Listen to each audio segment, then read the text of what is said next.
Halo, sahabat semua. Selamat datang kembali di channel Hasbi Muhammad dengan konten bocah story. Jangan lupa like, komen, dan subscribe agar channel ini makin berkembang, dan selamat menyaksikan.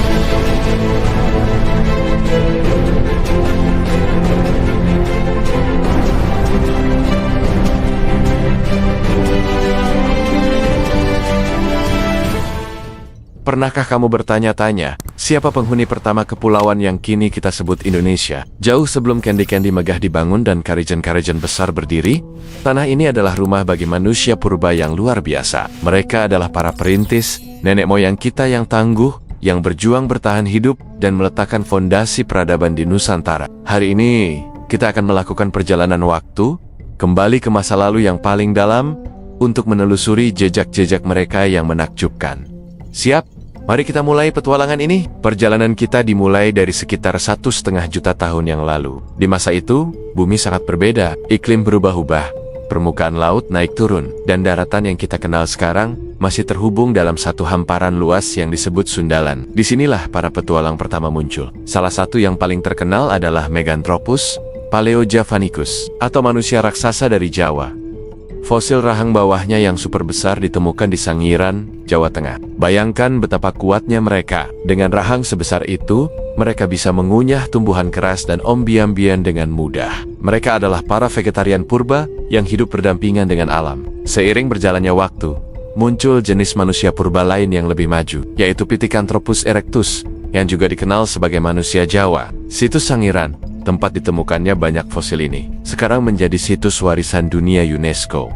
Tempat ini seperti ensiklopedia raksasa tentang evolusi manusia. Lapisan tanahnya menyimpan cerita jutaan tahun, dari fosil hewan-hewan purba seperti gajah purba Stegodon dan badak purba, hingga berbagai jenis manusia purba itu sendiri. Ini membuktikan bahwa Jawa adalah panggung utama bagi drama evolusi manusia di Asia Tenggara. Sekarang, mari kita maju sedikit ke periode yang lebih modern, sekitar 40.000 tahun yang lalu. Saat itulah spesies kita sendiri, Homo sapiens, tiba di kepulauan ini. Mereka datang dengan kemampuan berpikir yang jauh lebih kompleks. Mereka bukan hanya pembuat alat, tapi juga seniman. Lukisan-lukisan gua yang ditemukan di Moros Pangkep, Sulawesi Selatan, adalah buktinya. Dengan cat dari bahan alami, mereka melukis skep tangan dan gambar hewan seperti babi rusa dan anoa di dinding gua. Lukisan ini adalah salah satu karya seni figuratif tertua di dunia. Ini bukan sekadar coretan, tapi jendela menuju pikiran mereka. Mungkin ini adalah bagian dari ritual, cara mereka berkomunikasi, atau sekadar ekspresi keindahan.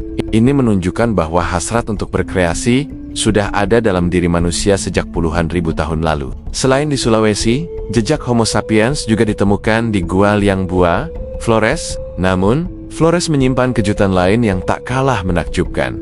Di gua yang sama, para peneliti menemukan fosil spesies manusia yang sama sekali berbeda dan belum pernah dikenal sebelumnya. Ukurannya sangat kecil, tingginya hanya sekitar 1 meter. Mereka menamakannya Homo floresiensis, atau yang populer disebut Hobbit. Penemuan ini luar biasa, karena menunjukkan bahwa selama ribuan tahun, spesies kita hidup berdampingan dengan spesies manusia lain yang sangat berbeda. Para Hobbit ini juga cerdas. Mereka membuat alat-alat batu dan berburu gajah-gajah kerdil Stegodon yang juga hidup di pulau itu. Keberadaan mereka mematahkan anggapan bahwa Homo sapiens adalah satu satania penguasa bumi saat itu. Jadi, bagaimana cara mereka hidup? Bayangkan kehidupan tanpa supermarket, tanpa internet, tanpa rumah yang nyaman. Mereka hidup dalam kelempok-kelempok kecil, berpindah-pindah mengikuti sumber makanan.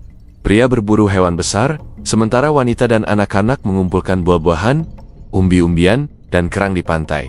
Api adalah penemuan revolusioner bagi mereka. Api tidak hanya memberikan kehangatan dan perlindungan dari binatang buas di malam hari, tetapi juga memungkinkan mereka untuk memasak makanan. Memasak membuat makanan lebih mudah dicerna dan membunuh bakteri berbahaya, yang tentunya meningkatkan harapan hidup mereka.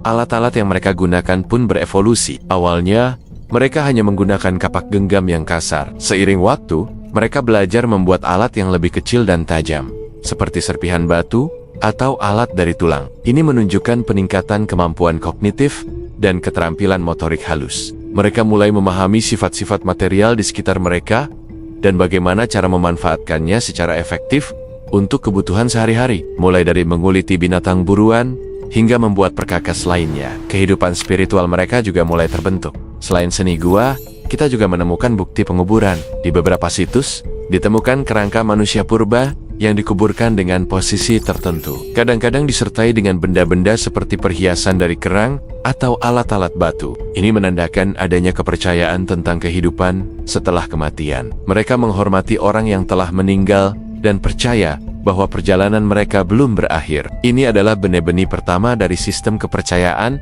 dan ritual yang kompleks. Dari zaman berburu dan meramu, manusia di Nusantara perlahan beralih ke kehidupan menetap. Sekitar 4.000 tahun yang lalu, datanglah gelombang migrasi baru dari daratan Asia, yang dikenal sebagai penutur Austronesia. Merekalah yang membawa revolusi besar berikutnya, pertanian. Mereka mengenalkan cara bercocok tanam, padi, dan beternak hewan, seperti babi dan ayam. Dengan sumber makanan yang lebih stabil, mereka tidak perlu lagi berpindah-pindah. Desa-desa pertama mulai terbentuk. Kehidupan menetap ini memicu perkembangan teknologi yang pesat, seperti pembuatan gerabah untuk menyimpan makanan dan air. Setelah era bercocok tanam, masuklah kita ke zaman logam. Manusia belajar bagaimana cara melebur biji logam dan membentuknya menjadi alat-alat yang jauh lebih kuat dan efisien daripada batu. Muncullah kapak corong, negara perunggu yang indah dengan hiasan-hiasan rumit, serta perhiasan dari emas dan perunggu. Nekara, drum perunggu raksasa, seringkali dianggap memiliki fungsi ritual. Mungkin digunakan dalam upacara pemanggilan hujan atau sebagai simbol status sosial. Teknologi metalurgi ini tidak hanya mengubah cara mereka bekerja, tetapi juga struktur sosial mereka. Masyarakat menjadi lebih kompleks dengan adanya pemimpin, pengrajin, dan prajurit. Peradaban awal ini mencapai puncaknya dengan munculnya tradisi megalitikum atau tradisi pembuatan bangunan dari batu-batu besar. Di seluruh Nusantara, dari Nias hingga Sumba, kita bisa menemukan peninggalan menakjubkan seperti dolmen atau meja batu, menhir atau tugu batu, sarkofagus atau keranda batu, dan punden berundak. Bangunan-bangunan ini bukan sekadar tumpukan batu, melainkan monumen yang dibangun dengan kerja keras dan gotong royong untuk menghormati roh nenek moyang. Punden berundak, misalnya, diyakini sebagai cikal bakal dari arsitektur candi yang kita kenal di kemudian hari. Ini menunjukkan adanya sistem kepercayaan yang kuat dan organisasi sosial yang mampu menggerakkan banyak orang untuk proyek besar. Jadi, dari Meganthropus yang perkasa hingga para pelaut Austronesia yang cerdas, Kepulauan Indonesia telah menjadi panggung bagi kisah evolusi dan peradaban yang luar biasa. Setiap fosil,